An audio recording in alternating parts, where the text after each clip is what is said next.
कहानी की शुरुआत में ही हम ऑटोमोबाइल इंजीनियर दिवेन चौधरी को देखते हैं, जो कि अपनी माँ और अपने 10 साल के बेटे राज के साथ रहता था। और दिवेन ने एडवांस्ड फीचर्स के साथ एक फ्यूचरिस्टिक कार डिजाइन किया था और वो अपने इस डिजाइन का नाम रखता है डीसी। और दिवेन के पास एक पुरानी कार भी थी जो कि उसके पापा ने उसे दिया था और वो इस कार को टार्जन बुलाता था। इसके बाद दिवेन एक दिन फोर्ड फॉक्स नाम के एक प्राइवेट कंपनी के ओनर से मिलने के लिए जाता है, जिनका नाम है राकेश कपूर। और राकेश के साथ उसके 3 पार्टनर्स भी थे, जिनका नाम था कैलाश, एंटनी और महेश। और राकेश इन लोगों के सामने अपने कार की प्रेजेंटेशन देता है और कार के डिजाइन और एडवांस्ड फीचर्स उन लोगों को बहुत पसंद भी आती है। लेकिन इसके बाद उन लोगों के साथ बिजनेस करने के लिए दिवेन अपने कुछ शर्तें रखता है, लेकिन ये सारी शर्तें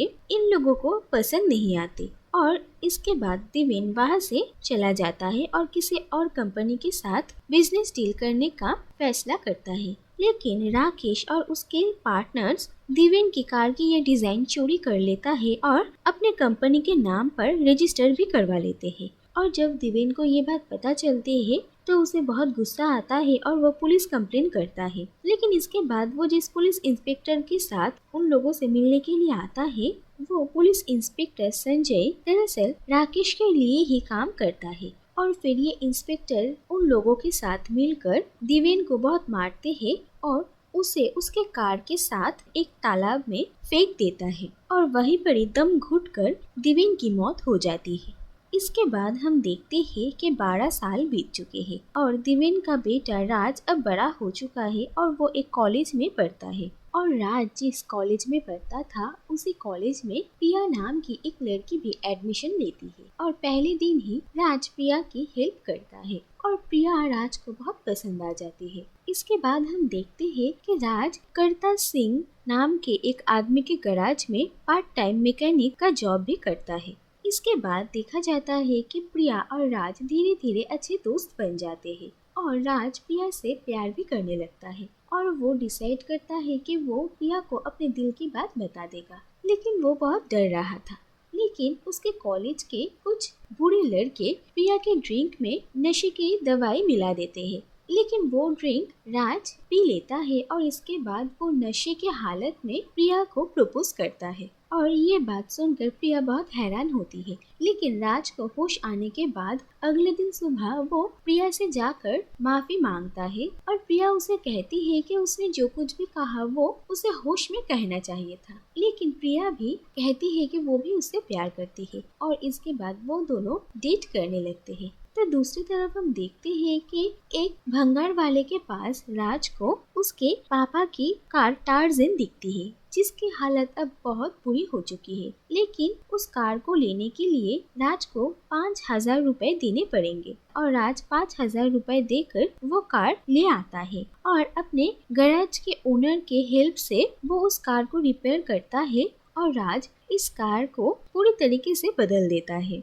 और दिवेन के डिजाइन के मुताबिक राज इस कार को डिजाइन करता है, लेकिन राज इस कार को और भी ज्यादा एडवांस्ड फीचर्स के साथ बनाता है और राज इस कार को अपने पापा के याद में इसका नाम डीसी रख देता है।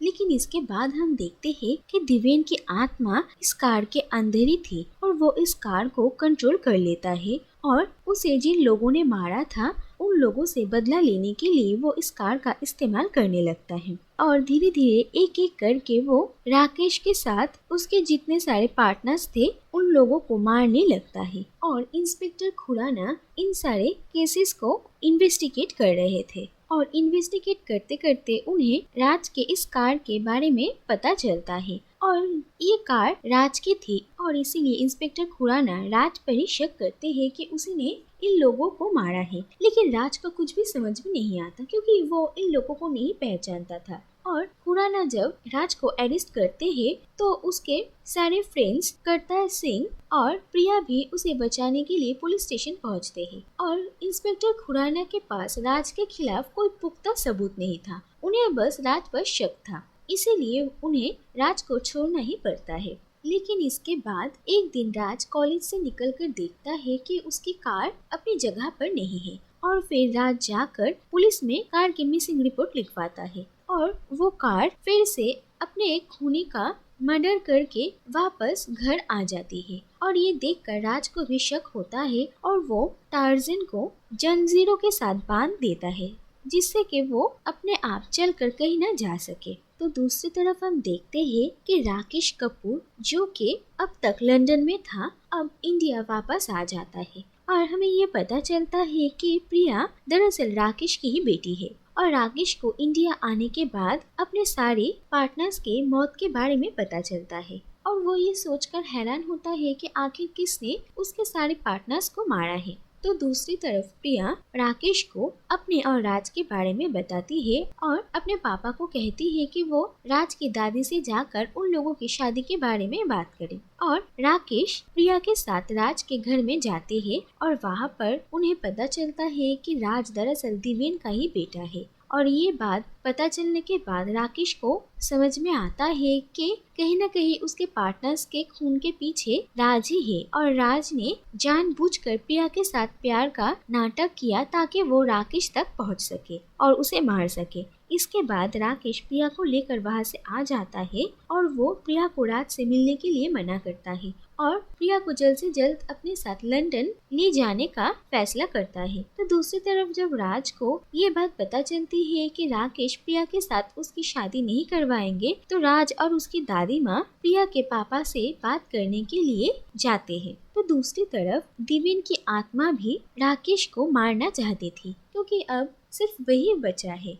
लेकिन इसके बाद जब राज और उसकी दादी राकेश से मिलने के लिए पहुंचते हैं तो बीच रास्ते में ही राकेश अपने गुंडों के साथ राज को पकड़ लेता है और उसे मारने की कोशिश करता है। और राकेश राज को मारने से पहले उसके सामने अपने सारे गुनाह कबूल करता है और कहता है कि उसी ने उसके पापा दिव्यन को मारा था और वो राज के हाथ पैर बांधकर पानी में फेंक देता है। लेकिन फिर वहाँ पर टार्जन आ जाती है और दिव्यन की आत्मा अपने बेटे राज की जान बचा लेता है और वो राकेश को मारने ही वाला था तभी वहाँ पर इंस्पेक्टर खुराना आ जाते हैं और पहली बार दिव्यन की आत्मा सबके सामने आती है और राकेश अपनी जान बचाने के लिए इंस्पेक्टर खुराना के सामने अपने सारे गुनाह कबूल करता है और दिव्यन भी ये कहता है कि राकेश के जितने भी सारे पार्टनर्स थे उन्हें दिव्यन ने ही मारा था और इंस्पेक्टर खुराना राकेश को अरेस्ट कर लेते हैं।